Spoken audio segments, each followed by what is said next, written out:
E aí galera, aqui é o Liquid, esse é o canal DistroHopper e nesse vídeo, como você bem pode ver, vamos falar do OpenSUSE. Tem algumas coisas para falar sobre o OpenSUSE, algumas coisas polêmicas, outras não tão polêmicas, mas eu já estou há algum tempo usando ele na minha produção aqui no meu Home Lab. Queria discutir um pouco algumas coisas. Obviamente, brasileiro que é brasileiro, comenta no vídeo antes de assistir, então já deixe seu comentário aí embaixo. Já deixe também o seu like para ajudar na divulgação do vídeo. Eu já falei do OpenSUSE aqui no canal algumas vezes, mas eu nunca tinha me aprofundado tanto na distro para ter uma opinião mais embasada de algumas coisas que eu sinto tanto de problema na distro quanto de solução, né? Então hoje eu tô aqui todo paramentado, vocês podem ver, eu tô aqui com largatixas na minha camiseta, né? Esse aqui é o uniforme oficial dos usuários OpenSUSE, né? E tô aqui careca, né? Lembrando aí que o maior divulgador da distro aqui no Brasil, um dos usuários mais famosos, que é conhecido como Cabelo, né? Abraço Cabelo. Então vamos lá, você ouviu falar do OpenSUSE, não sabe por onde começar, não sabe o que se trata, o que é essa distro, de onde ela veio, um breve histórico, né? Lembrando que tem outros vídeos do OpenSUSE aqui no meu canal, dá uma olhadinha, mas é uma distro que originalmente ela era uma distro alemã, tá?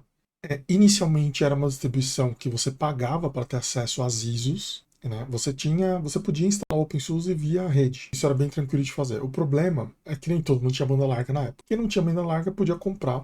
Eu falei banda. Então entenda errado, eu falei banda. Quem não tinha banda larga podia comprar o pacote e vinha em vários CDs. Eu não lembro quantos CDs eram, mas eram muitos CDs. Porque o OpenSUSE, eles empacotavam tudo que aparecia pela frente, né? A Alemanha, por ser um país industrializado, ela tem bastante gente, bastante mão de obra qualificada, desenvolvendo software naquela época ali, comecinho dos anos 2000. Eu não sei se foram editais do governo, eu não sei qual foi, o que aconteceu, mas era comum você ver vários softwares de automação de escritório, que eram umas coisas que você só via no OpenSUSE. Geralmente, esse é um ponto importante. O OpenSUSE naquela época, o padrão dele era o KDE, né?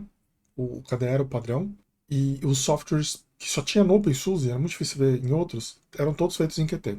Eram todos feitos por KDE. Então eu imagino que em algum momento ali, durante a fase do KDE, no KDE 1, 2 e do 3, rolou umas granas do governo alemão, possivelmente, para desenvolvimento de softwares que atendiam várias áreas diferentes. Lembrando que no começo dos anos 2000 existia um movimento de software livre e a adoção de soluções, a adoção do governo a soluções de software livre, é uma coisa que estava bastante popular naquela época, por causa da economia, né? Até que a Microsoft comprou um monte de jornal, revista, um monte de propaganda, contratou um pessoal que fala bonito, aí o pessoal inventou vários termos que ninguém nunca tinha pensado nisso antes, e aí o pessoal descobriu que o Linux de graça é mais caro do que o Windows, que você compra licença e paga por mês. Por algum motivo. E, enfim, não deu muito certo essa história aí. E esse foi o ápice, ali, em 2003, 2004, acho que foi o ápice da adoção do Linux como desktop, né? E com a ideia, né? Acho que foi o último suspiro também. Essa história do Linux substituir o Windows, desde os anos 90 já tinha, mas que a galera foi lá e botou dinheiro e viu o resultado. Acho que a última vez mesmo foi ali 2000 alguma coisa. 2005, do Ubuntu em diante, ninguém mais botou dinheiro em software livre, cara. No desktop Linux, sei lá, eu tenho a impressão que eu não vi mais grandes iniciativas para desktop, né? Naquela época tinha o Symbian, não sei se vocês lembram disso, que era uma distribuição de GNOME proprietária para escritório, né? Então ele vinha com o Evolution, sabe o Evolution e-mail? Ele vinha com aquele aplicativo de e-mail que se integrava com outros sistemas de calendário, compartilhamento de agenda não, de contatos e tal. Era uma solução empresarial, o Evolution, né? E ele vinha numa distribuição proprietária do Gnome chamada Zymian. Era bem legal. Saudades. Mas. E o Red Carpet, né, que era o programa que fazia a mágica acontecer. Do compartilhamento de agenda e tal. E depois eles foram comprados pela Novell. E destino semelhante aconteceu com a SUSE. Se não me engano, a SUSE foi comprada pela Novell também. Mas eu não vou entrar em detalhes aqui sobre a história da SUSE. O que vocês têm que saber é uma distribuição antiga. Se eu não me engano, o SUSE é a distribuição mais antiga em atividade depois do Slackware, se eu não estiver enganado. Uma história interessante que pouca gente sabe é que o SUSE, a empresa, era uma prestadora de serviços de suporte de Linux. Inicialmente, eles forneciam pacotes, instalação e empacotavam softwares para duas distribuições, né? O SLS Linux, que foi de onde o Slackware se originou, né? E o Slackware era uma versão melhorada do SLS. É uma versão mais enxuta, com um pouco mais de capricho. Então, o SUSE, a empresa SUSE, oficialmente, inicialmente, ela fornecia pacotes, softwares e suporte para Slackware e SLS. Em 94, se eu não me engano, eles lançaram o primeiro release da distribuição deles mesmo. Dizem baseada no Slackware. Então é uma das distribuições mais antigas que existem, mas ela sempre sofreu muito preconceito pelo fato dela adotar o KDE. Tá? Por que o KDE sofria tanto preconceito? Por causa do Qt.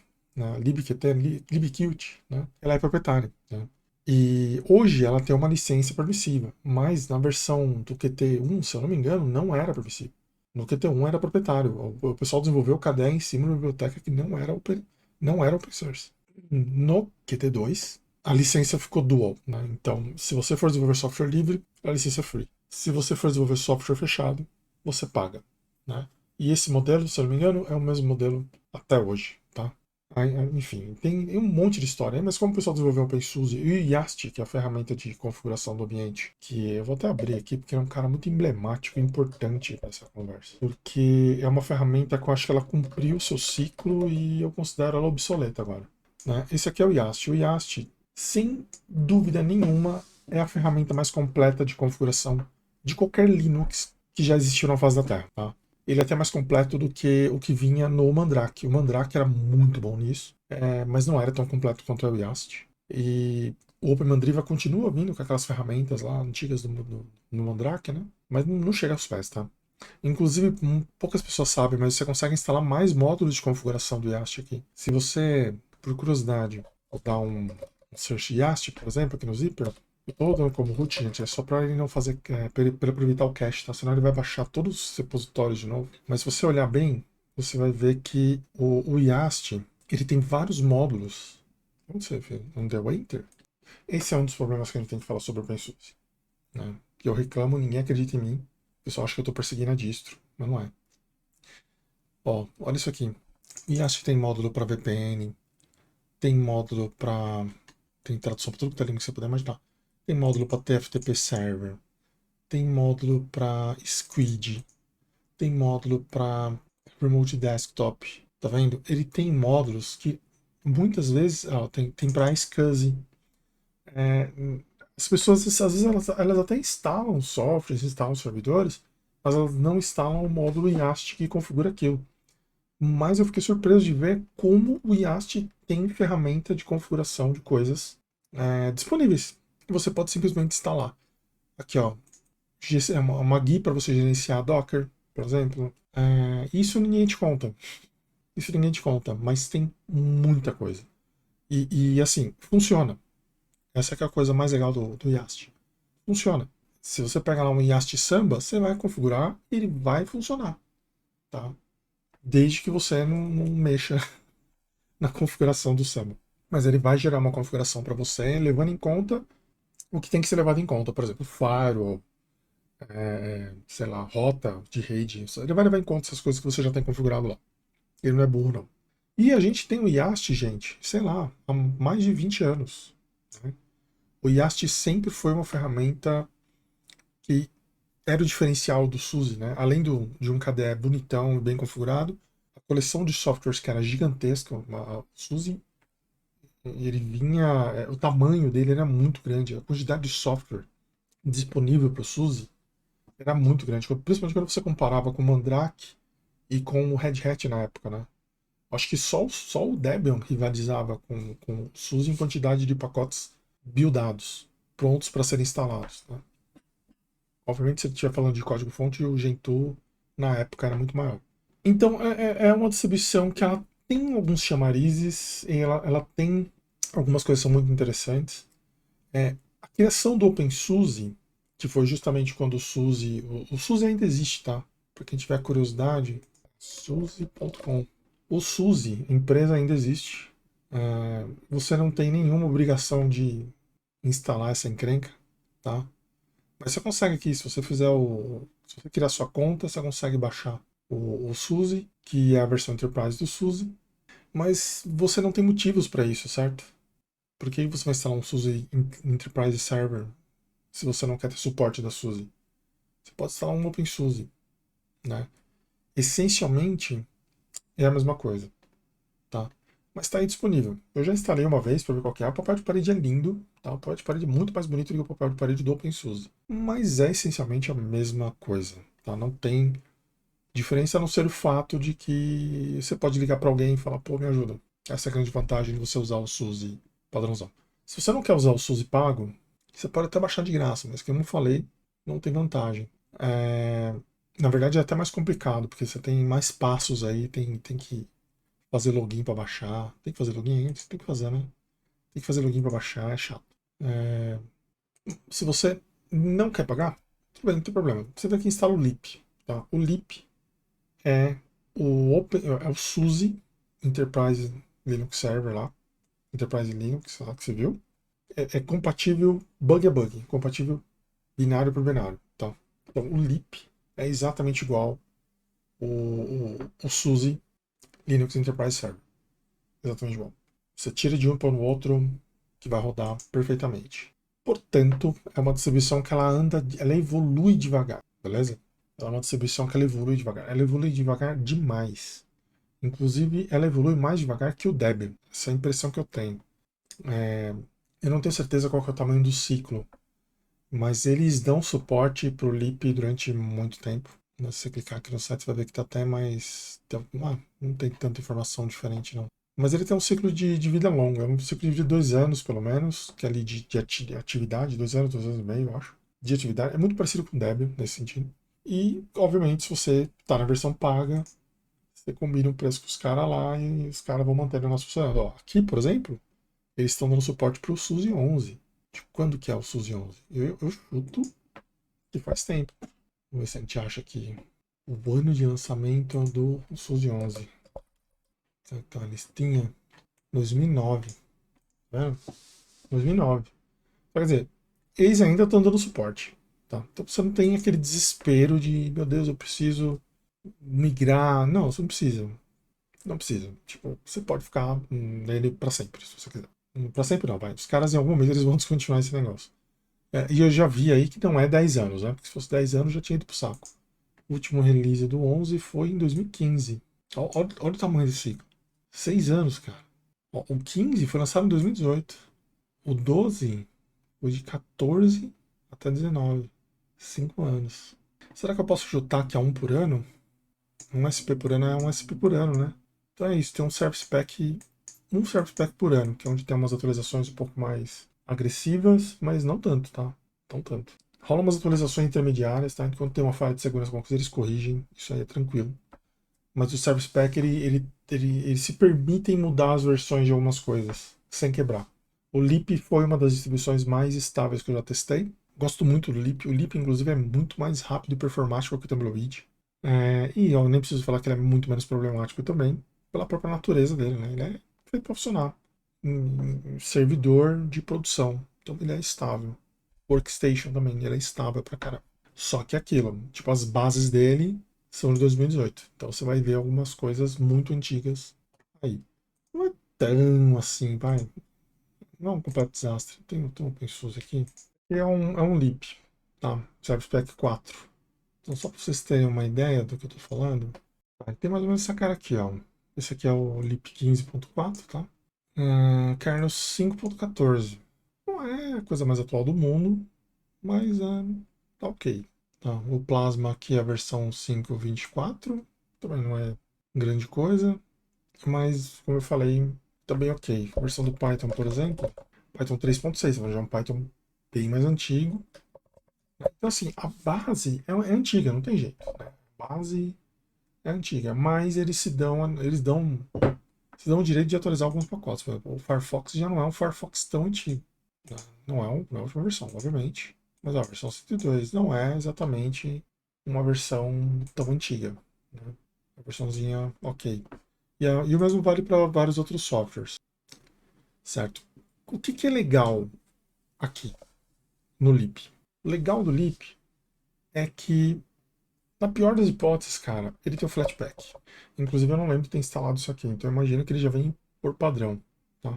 E o Flatpak é aquela história, meu. Você precisa instalar alguma coisa, o que você precisa instalar? Você instala. E vai vir a última versão. Então, pegar um exemplo aqui. É que realmente essa instalação aqui ela é nova, não vem muita coisa não. Ah, mas a gente pode pegar uma versão do. Vamos instalar um GIMP, por exemplo. Ele não fala exatamente a versão que ele vai instalar, mas não tem problema, a gente vê ao vivo aqui. GIMP 2.10. Deve ter coisa muito mais. Não é assim que o GIMP evolui, né, mano? Está parado no tempo, já tem umas boas décadas. Mas tá na versão 2.10. O Flatpak, por exemplo, aqui, Search GIMP. Eu não configurei os repositórios, né? Eu nunca lembro como é que é. Letterhub. Aí, pague seu imposto com Flatpak. Brincadeira, hein? Aqui, ó. Vou fazer de novo que eu mencionei bem na hora, ficou uma bosta. O Flatpak ele peca pela quantidade de informação inútil que ele joga na tela. Ó, é o GIMP 2.1034. Qual que era aquele que ele tem aqui? É o 2.1030. Então, assim, muito possivelmente, tá, no primeiro release desse SUSE 15, provavelmente ele vinha com um GIMP desses meia boca aí.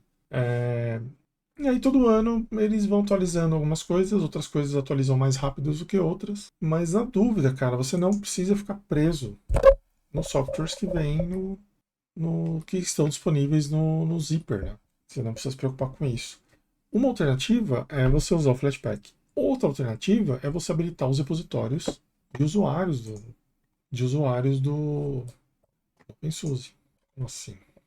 Se você digitar aqui, ó, software OpenSUSE, por exemplo, você vai cair nessa página fantástica. Oh, tem que ter cara de lojinha, tá vendo? Você vai cair nessa página, e nessa página você procura o que você está querendo. Então, por exemplo, eu quero usar a última versão do Python no meu lib. Eu não posso usar o Python 3.6, quero usar o Python mais novo. Vamos ver se vai ter. A internet tá uma coisa hoje, né? De novo? Beleza, foi. Então tá aqui. Esse aqui é o Python, beleza? E olha para quais versões ele tem disponível. Ele tem a versão oficial, 2.7, está disponível no Tumbleweed, né? E mais, só 2.7 aqui de verdade mesmo. Acho que eu tenho que falar que é Python 3 então. O SUSE ainda dá suporte para o Python 2. Eu não sabia disso. Beleza. Então, ó, pro Tumbleweed, ele tem essa versão 3.6.12, é antiga, hein? Ó, no Leap 15, que está em beta, está na versão 3.8, quer dizer, não evolui, não anda rápido, cara. No Fedora já está na 3.12, 11, sei lá. E tem para CentOS também. Essa é uma outra curiosidade do SUSE, tá? Ele tem um sistema de build de pacotes para qualquer distro. E aí eu caí do cavalo, porque eu achava que eu ia encontrar uma versão super atual do SUSE aqui. Mas a comunidade dá seus pulos, tá vendo? Pro Leap 15.4 tem um cara que empacotou o 3.8 aqui, que é o mesmo do Leap 15, quer dizer, um backport. Então, a comunidade faz o backport. Se você clicar aqui, você vai ver o repositório do Cabra, que está quebrado, né? Então aqui dá para ver que a build não está rolando. Então aqui é um sistema de integração contínua, tá? Eles pegam um código-fonte da comunidade, compilam, geram um pacote. Se compilar, vai para o ar e aparece no repositório. Se não compilar, não aparece o pessoal. Mas essa é a graça do OpenSUSE e essa eu acho que é o fracasso do OpenSUSE. Mas a ideia é mais ou menos essa mesmo. Você tem aqui os backports, tá? Você pode filtrar por distribuição aqui. Então você tem as distribuições de backport. Tem até backport do 11, cara. Aqui distribuições não suportadas. Ó. Vamos ver se a gente achar 11 aqui. Ó. 11, olha lá. O Python 3 beta ainda. É facinho de usar, então você consegue clicar aqui, você pode, um clique install, funciona, você clicar aqui ele vai abrir o YAST já instalado para você. E aqui você tem o Expert Download que ele te joga para uma outra página. Ó, esse YMP é o YAST Model alguma coisa, tá? Então quando você abre isso aqui, ele vai abrir o YAST para você. Aí você pode adicionar o repositório, ou você pode baixar os pacotes binários. Você adiciona o repositório, quando tiver atualização, ele vai pegar. Ou você pode baixar os binários diretamente. E aí tá aqui, ó. Eu quero baixar os binários. Tem um binário do Source, que é para você usar o RPM Build e fazer sua própria build, se você quiser contribuir com a comunidade, porque às vezes, numa versão específica do SUSE, não tem aquele pacote, você baixa o Source, faz as adaptações que tem que fazer para aquela versão, builda naquela versão, e retribui para a comunidade. É muito fácil, inclusive, você interagir com a comunidade, mas eu já chego lá. Tá? Então é bem tranquilo essa parte. Em você usar um lib, você consegue mesclar o seu sistema com pacotes mais atuais, fazendo uso de backports. Tem vários repositórios de backports por aí, porque é uma demanda real. A galera precisa de um sistema estável, mas eles querem usar alguns pacotes nas versões mais atuais. Eu lembro que nas primeiras vezes que eu usei o SUSE, eu fazia isso com o Gnome, por exemplo. Então eu usava o lib, mas eu usava o Gnome numa versão mais atual, porque eu usava o repositório do Gnome, que tinha uma versão compatível com o SUSE mais antigo. Vamos ver só, cruzamos tem aqui. Gnome, todas as distros. Vamos ver aqui. Aqui, ó, Patterns. Patterns Gnome. Tá? Patterns é um pacote especial, é um metapacote que instala o Gnome inteiro para você. Tá? Aqui ele tá numa versão. Tá na versão do metapacote, né? Eu não sei dizer o que é isso aqui. Se é novo, se é antigo. Vou pegar um outro aqui. Gnome Shell. Mas tem bastante coisa. Se você olhar aqui, cara, você vai se perder com tanto repositório de usuário, com tanto repositório oficial. Vamos ver aqui, Gnome Session, por exemplo. Ó, tá no Gnome 44 no Tumbleweed, tá vendo? No SUSE 15 tá no 334. Ah, é esse aqui que é o repositório que eu falei pra vocês, que é o repositório mais atual. Que, se eu não me engano, cara, você consegue colocar um repositório desse tipo no lib. Recomendável não é, mas dá pra fazer. Vira uma bagunça, vai quebrar, vai ser uma merda, mas é uma saída. Mas, sendo muito sincero, eu acho que a minha grande dificuldade com o SUSE que eu tive no passado foi justamente porque eu misturava esses repositórios, mas se você, em vez de usar esses repositórios exóticos, você usar Flatpak para sua vida, você tá de boa, cara. Pensa comigo. O, o KDE é isso aí que você tá vendo. Não tem grande novidade. Qual é a grande novidade do KDE nos últimos 3 anos? Não tem. Ele tá ali com uma carinha de Windows 11 e é isso. Não tem novidade. Então você não precisa estar usando a última versão desse cara. O importante é você usar a última versão do navegador, do GIMP e tal. O Gnome não. O Gnome, eles depois de passar 10 anos tirando tudo que a gente queria usar, agora eles estão começando a colocar de volta. Então o Gnome está melhorando, porque ele está adicionando de volta recursos que ele tirou. Ele está mais bacana, né? Mas cadê o Plasma? Sinceramente, o papel de parede é bonito. O que você pode falar sobre isso? Então, voltando aqui. Ainda sobre as distribuições do OpenSUSE, você tem a Tumbleweed. Quem é a Tumbleweed? Tumbleweed é uma versão Poly, tá? Ela vai atualizar para sempre. Tudo que você tem que fazer é atualizar. Você vai dar o que maneiro, zipper dup. De vez em quando ele vai dar uma enroscada ali em alguns repositórios. Você usa muitos repositórios externos. Depois de um tempo, os repositórios param de funcionar, pacotes mudam, migram de repositórios. Às vezes um pacote está num repositório, ele migra para outro. Aí você tem que alterar o vendor.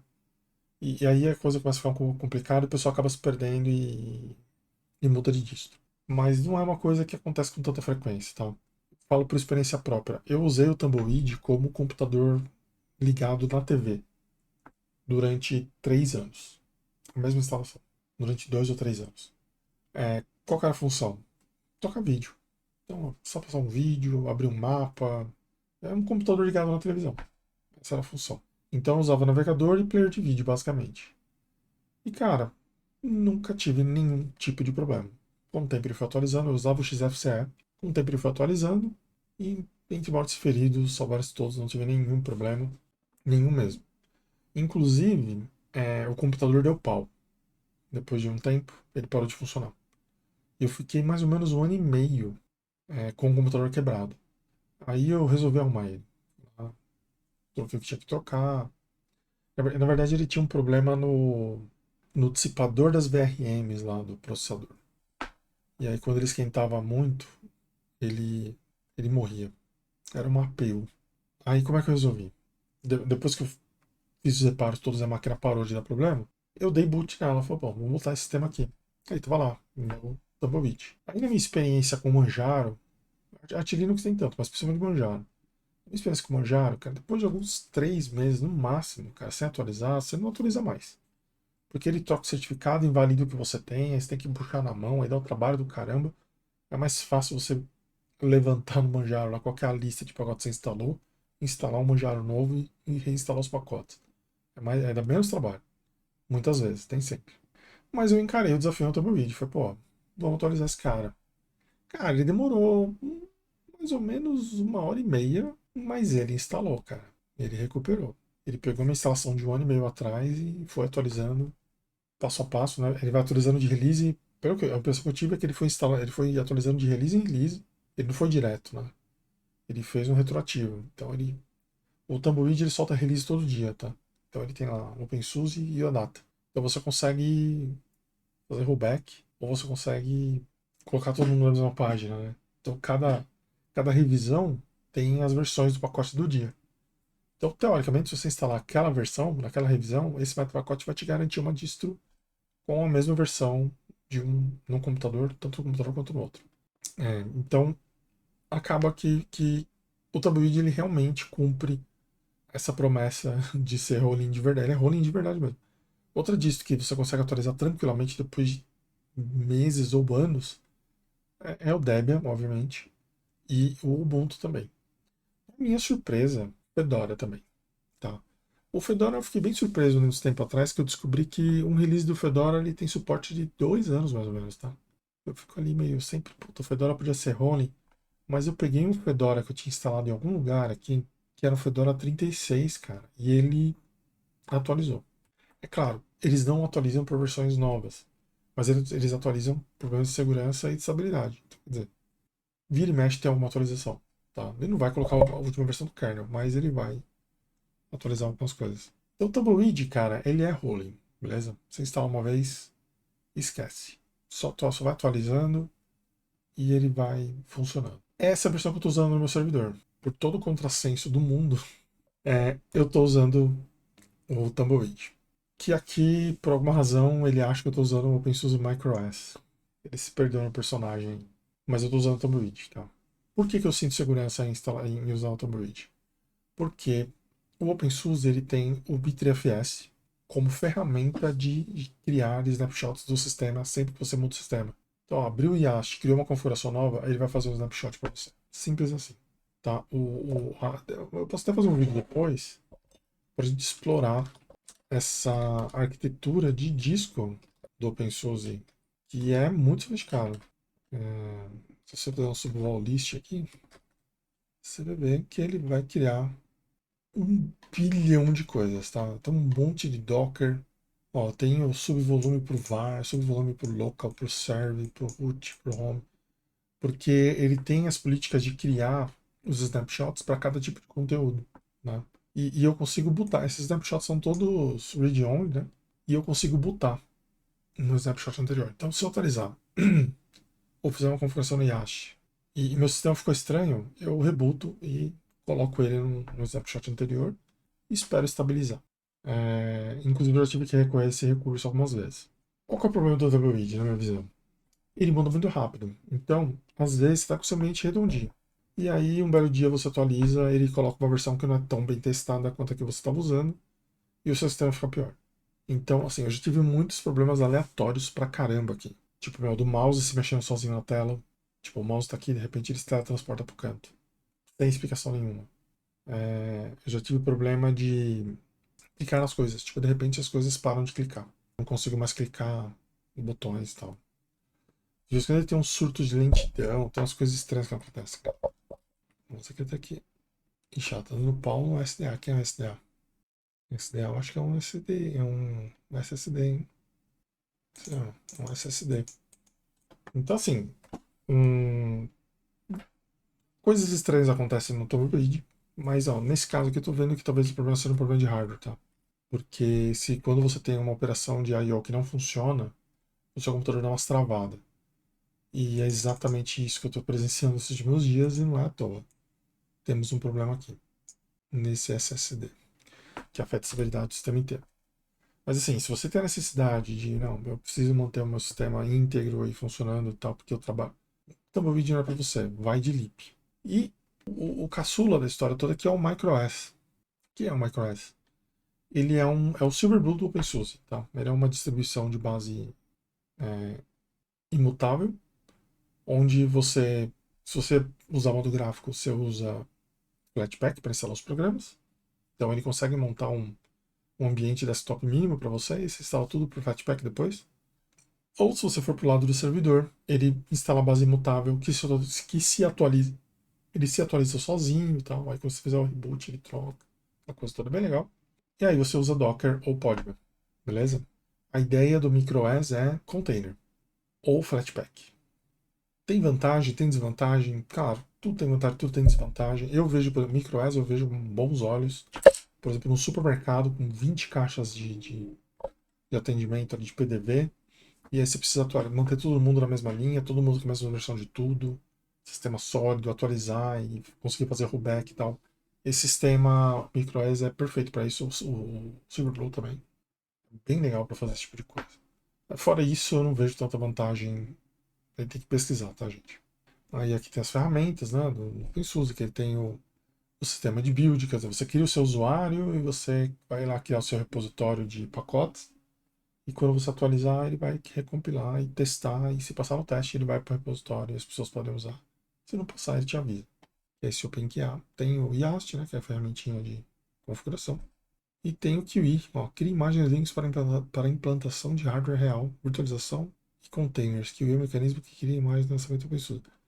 O QI eu não conheço, mas ele parece que é legal. É uma...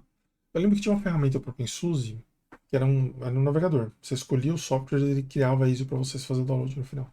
Isso era bem legal, mas eu não lembro o nome. Tem as notícias aqui, tem como é que você contribui. Você pode contribuir com código, com hardware.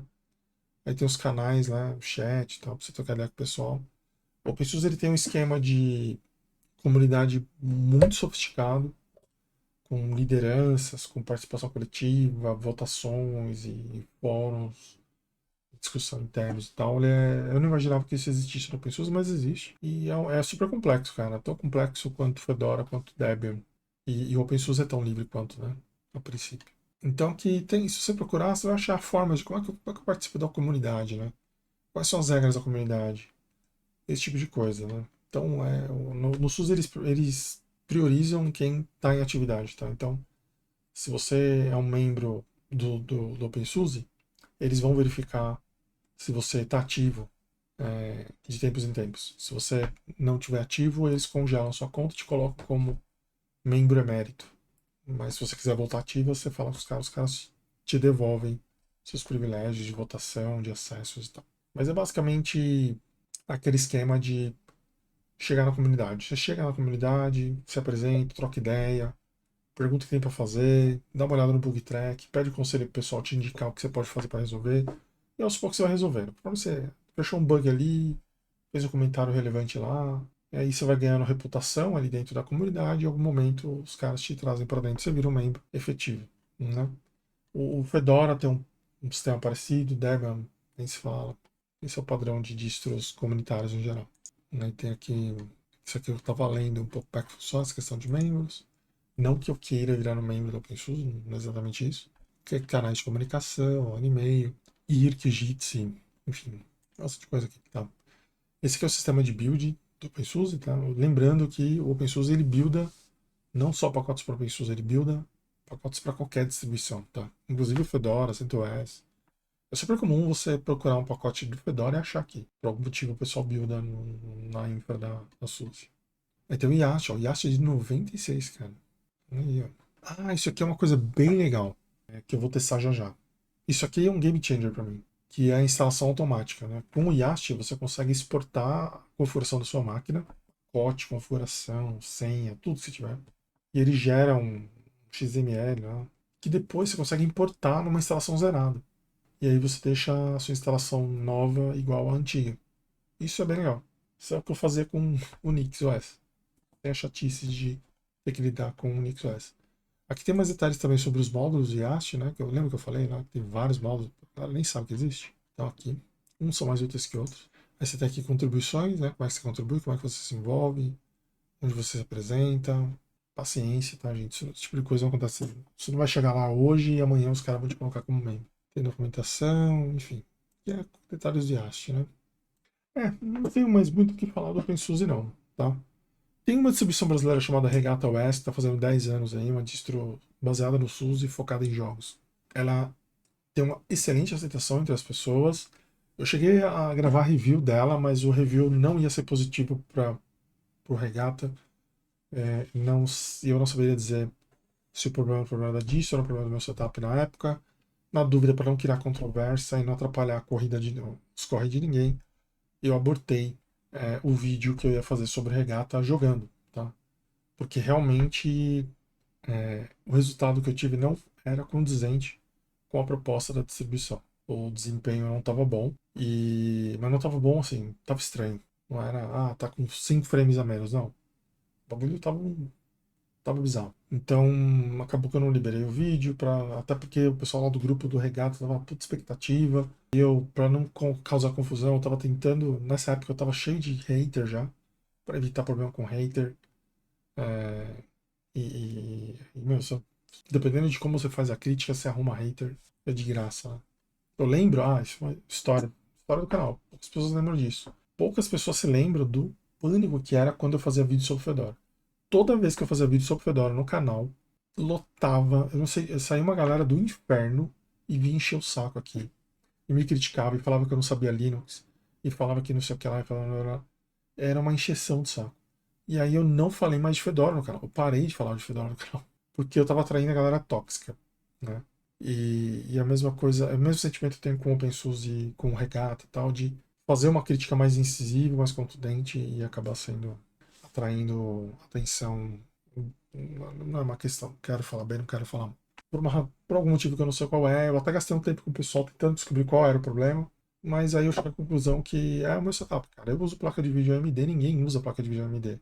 Eu uso. E no Linux é diferente, sabe? Você não tem o driver do fabricante, é diferente, né? Você tem o que você tem é o que está no kernel, e às vezes o kernel não está legal. Essa é um pouco da complicação. Tá? Qual que é o meu veredito sobre essa minha experiência nova com o Tableau? Eu estou bem satisfeito, eu estou bem preocupado, porque os problemas são muito chatos. Não é um problema que me atrapalha. Mas é aquela história do mouse que se mexe, o botãozinho que não clica. Isso é muito, muito chato. Isso é muito chato. E esse tipo de coisa não tem solução. Porque o Tumbleweed corrige as coisas e introduz novos bugs. Porque ele é frenético assim mesmo. Então eu tenho que fazer um pouco da moderação do que entra e do que ele sai do meu sistema. O Leap é fantástico, né? Eu estou usando o Leap num outro computador. É, ele é um pouco mais antigo, o sistema, né? Como eu mostrei. Mas meu, com Flatpak e Snap você tira de letra. Esse tem ambiente estável com versões mais novas dos programas que não interferem na estabilidade do seu sistema. Então uma coisa não tem nada a ver com a outra. Então o programa pode dar pau, mas o sistema está íntegro. O sistema é aquele ali que você sabe que está ali, que você pode confiar. Ele vai se comportar daquele jeito pelos próximos um ano. Que é de ano em ano, os caras atualizam um pouquinho. Né? E o MicroS para container, beleza? Eu recomendo, cara. Eu acho que se você tá tendo problemas com o Fedora, eu tô vendo muita gente com problemas no Fedora, inclusive, tá? Nessa última release. E eu continuo batendo na tecla que o problema é no GNOME. Acho que o GNOME tá com problema, porque eu vi gente reclamando do mesmo problema em outras distros e eu tive problema em outras distros também. Tá? Eu acho que o problema tá no GNOME, não tá no Fedora. Mas tem muita gente que tá falando, putz, cara, eu uso o Fedora, mas tá meio cagada a versão 38, eu vou pro OpenSUSE, vou pro Tumbleweed, né? Teve até gente fazendo comparação, né? Pô, Tumbleweed e Fedora são equivalentes? Como é que é? Porque o Fedora, na prática, ele vai atualizando, né? Ele é rolling. Na prática, ele é rolling. Mas qual é a principal diferença? Eu vejo o Fedora com mais qualidade, mas eu vejo o Tumbleweed com mais potência, digamos assim. Por que o Fedora tem mais qualidade? Porque a comunidade é mais. A comunidade, eles fazem uma checagem muito mais rigorosa do que entra ali. E não necessariamente a versão mais antiga é mais estável, mas no caso do Fedora, os caras conseguem me garantir a estabilidade em pacotes novos, que isso é raro de acontecer. O Tumbleweed, ele depende muito de automação para funcionar. Então ele tem muito teste que assim, ele compila o pacote e roda o pacote num ambiente virtual e, ó, puta, tá funcionando. Beleza. E aí ele coloca no repositório. Só que aí o mouse mexe sozinho. O teste não pegou isso. E esse tipo de problema é o tipo de problema que não passa do time do Fedora, não passa desapercebido, porque tem uma galera que está focada ali no produto. É, entre Tumbleweed, Leap e Ubuntu, nem preciso falar. O Ubuntu é muito legal, eu adoro o Ubuntu, cara, mas o Ubuntu tá num caminho descendente, assim. Vai ser difícil ele reverter, porque ele tá postando tudo nas ferramentas erradas. Assim. A lógica tá muito complexa. NixOS e Tumbleweed, cara, são caras muito diferentes, né? A mesma coisa Gentoo, não tem nada a ver uma coisa com a outra. Mas assim, eu acho que tanto o Leap quanto o Tumbleweed, eles estão ali pau a pau com o Fedora em termos de qualidade. Talvez com um pouco menos de qualidade do que o Fedora, principalmente o Tumbleweed. Mas, meu, distro pau pra toda obra, ela tem um excelente suporte, ela é compatível com a Red Hat. é, então, por exemplo, se você tem um pacote em RPM feito para o Red Hat, ele vai rodar no SUSE. Eles têm essa proximidade, digamos assim. Então ele vai rodar. Um pouco mais de dificuldade ou menos, ele vai rodar. Enfim. Eu recomendo, sim. Eu acho que é um bom começo. Tá na dúvida? Não sabe o que está lá? Vai a fé, sabe? Até porque, meu, se tá errado, você rebuta e tira. Beleza? Então é isso, gente. Gostou do vídeo, deixa um like. Não gostou, deixa um dislike. Dúvidas, sugestões, deixa aí nos comentários. Eu continuo com um problema de falta de tempo para fazer vídeo. Isso não mudou. Mas eu vou tentar trazer vídeos mais simples e contemplativos, de bate-papo e opinião, e apresentar um pouco essa parte que geralmente o pessoal não percebe, né? Que, tipo, atrás do OpenSUSE tem uma comunidade forte aqui no Brasil, inclusive, né? Mas, enfim. Então, a gente vai trocando ideia e vamos ver o que dá, beleza? Um abraço pra vocês, até o próximo vídeo, falou.